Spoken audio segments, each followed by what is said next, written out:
Gunung Karang tempat perkumpulan para wali sedunia hingga saat ini.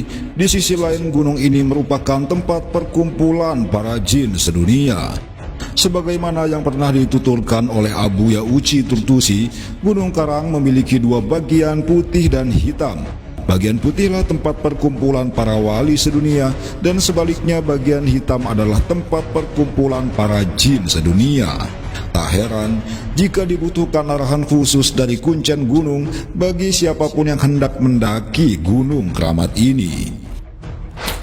Gunung Karang kerap menjadi wisata religi pilihan bagi warga Banten, bahkan dari luar Banten. Biasanya, tujuan utama para pendaki mendaki gunung ini adalah situs keramat Sumur 7 yang terletak di puncak Gunung Karang dengan ketinggian 1778 mdpl di atas permukaan laut. Sejarah lahirnya Sumur 7 berkaitan erat dengan Sultan Maulana Hasanuddin saat ditantang berperang oleh Prabu Pucuk Umun. Pertarungan keduanya sengit terjadi di puncak Gunung Karang. Setelah menaklukkan Prabu Pucuk Umun, Sultan Hasanuddin merasa kehausan, lalu bermunajat kepada Allah untuk memohon air minum. Kemudian sang sultan menancapkan tongkatnya di atas tanah.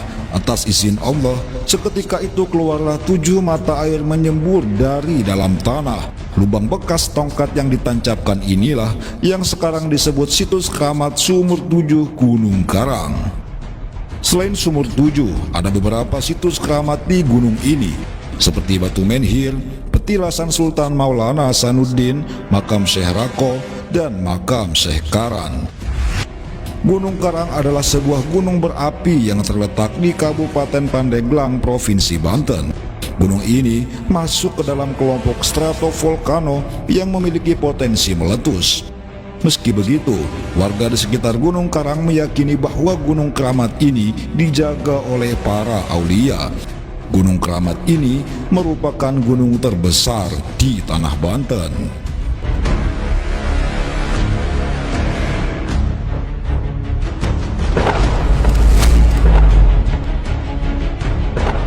Banten di era 1500-an dikuasai oleh kerajaan Hindu di bawah pimpinan 4 orang raja yang terkenal dengan kesaktian mandragunanya. Pada saat itu, siapa yang kuat maka ialah yang berkuasa. Pasukan dari Portugis, Belanda, dan Inggris begitu mudah masuk ke kawasan Banten. Dapat disimpulkan bahwa pada saat itu Banten dipenuhi orang-orang yang tidak mengenal Allah. Tahun 1526, Kerajaan Demak mengutus Sultan Cirebon Syekh Syarif Hidayatullah atau Sunan Gunung Jati bersama putranya Sultan Maulana Hasanuddin untuk segera pergi ke Banten. Belum ada kendaraan bermesin pada saat itu. Atas izin Allah, jarak antara Cirebon Banten dapat mereka tempuh hanya dalam kurun waktu 1 jam.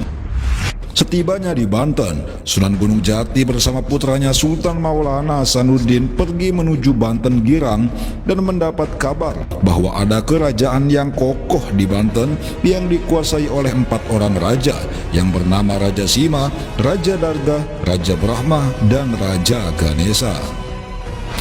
Melihat raja-raja Banten yang begitu kuat, Sunan Gunung Jati bersama Sultan Hasanuddin berpikir keras dalam mencari jalan untuk mengalahkan keempat raja tersebut agar dengan mudah mengislamkan tanah Banten. Kerajaan Demak hampir mengutus bala tentaranya ke Banten, namun Sunan Gunung Jati menahannya dengan alasan militer kerajaan Demak takkan mampu menjatuhkan raja-raja Banten yang begitu kuat. Akhirnya Sunan Gunung Jati bermunajat kepada Allah dan mendapat isyarah atau petunjuk untuk segera pergi ke Gunung Polosari. Setibanya di puncak Gunung Polosari, ternyata di sana terdapat kerajaan yang kokoh yang dikuasai oleh 4 orang raja tersebut. Kemudian Sunan Gunung Jati bermunajat yang kedua kalinya dan mendapat isyarah untuk segera pergi ke Gunung Karang. Di tengah perjalanan menuju Gunung Karang, ternyata di antara Gunung Karang dan Gunung Polosari ada seseorang yang sedang bertapa. Lalu Sunan Gunung Jati menyapanya dan orang yang bertapa itu pun membuka matanya. Begitu matanya terbuka, terjadilah adu kekuatan mata antara Sunan Gunung Jati dengan orang yang bertapa itu. Begitu adu kekuatan mata, orang itu pun bangun dari duduknya dan terjadilah adu kekuatan batin antara keduanya. Setelah 7 hari pertarungan keduanya berlangsung, barulah orang yang bertapa itu tumbang di tangan Sunan Gunung Jati.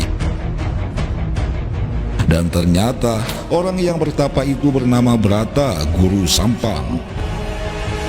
Setelah mengaku kalah dari Sunan Gunung Jati, hidayah dari Allah menghampiri Brata Guru Sampang. Ia pun membaca 2 kalimat syahadat dan menyatakan dirinya telah memeluk agama Islam atas bimbingan langsung dari Sunan Gunung Jati. Setelah mendapat hidayah, Brata Guru Sampang melepas dan tak mau lagi ikut campur soal urusan Gunung Karang, Gunung Polosari, dan Banten, serta memutuskan hijrah ke daerah lain. Setelah berhasil mengislamkan Brata Guru Sampang, lalu Sunan Gunung Jati memerintahkan putranya Sultan Maulana Hasanuddin untuk bertapa di atas sebuah batu hitam berukuran 2 meter persegi yang diberi nama Watu Gigilang. Sunan Gunung Jati berpesan bahwa syarat untuk lulus dari tapanya, Sultan Hasanuddin harus menghilangkan keangkuhan dalam dirinya dan meyakini dalam hati bahwa semesta beserta isinya hanyalah milik Allah Subhanahu wa Ta'ala. Cirinya, ketika Watu Gigilang itu telah terangkat dengan sendirinya, berarti Sultan Hasanuddin telah lulus dari tapanya. Maka bertapalah Sultan Hasanuddin hingga jangka waktu yang tidak disebutkan. Begitu Sultan Hasanuddin terus bertapa, ternyata beliau didatangi oleh Brata Guru Sampang yang telah memeluk Islam. Dan saat itulah Watu Gigilang terangkat dengan sendirinya hingga berubah menjadi batu pancawarna. Setelah Watu Gigilang terangkat, tiba-tiba Sunan Gunung Jati datang dan berkata bahwa Sultan Hasanuddin telah lulus dari tapanya. Lalu memerintahkan putranya itu untuk segera pergi ke Banten Girang untuk melawan Raja-Raja Banten dengan membawa dan memanfaatkan kekuatan Watu Gigilang. Sunan Gunung Jati menjelaskan bahwa sumber kekuatan Banten berada di batu tersebut. Bahkan siapapun yang ingin menjadi Sultan Banten, jika batu ini tidak ada di Banten, maka tidak akan dianggap oleh siapapun. Singkat cerita, berangkatlah Sultan Hasanuddin ke Banten Girang dengan menjinjing Watu Gigilang. Kemudian mulailah kerajaan Demak mengutus bala tentaranya untuk ikut menyerang kerajaan Banten. Pasukan Demak saat itu sangatlah sedikit, tidak setara dengan pasukan Banten yang begitu banyak. Belum lagi ditambah pasukan Belanda dan Inggris yang kekuatan militernya luar biasa. Begitu berperang, 10 kali lipat kekuatan kerajaan Banten nyaris menghabisi bala tentara kerajaan Demak yang hanya sedikit. Melihat kondisi genting ini, Sultan Hasanuddin segera menghadap ke Gunung Karang, kemudian berdoa kepada Allah. Ya Allah, tidak satupun kekuatan yang aku miliki. Saat ini, tugasku ingin menegakkan kalimat Allah dan mengislamkan Banten. Dengan tugas dari kerajaan Demak dan ayahku, maka aku memohon pertolongan darimu. Atas izin Allah, tiba-tiba saja muncul 2 elemen dahsyat, yaitu air dan angin. Air yang turun dari puncak Gunung Karang menyebar ke 2 arah, satu ke arah barat dan yang satu lagi ke Karang Atu. Disusul oleh elemen angin yang muncul dari daerah Pasir Angin, datang dengan mudahnya menghantam kerajaan Banten.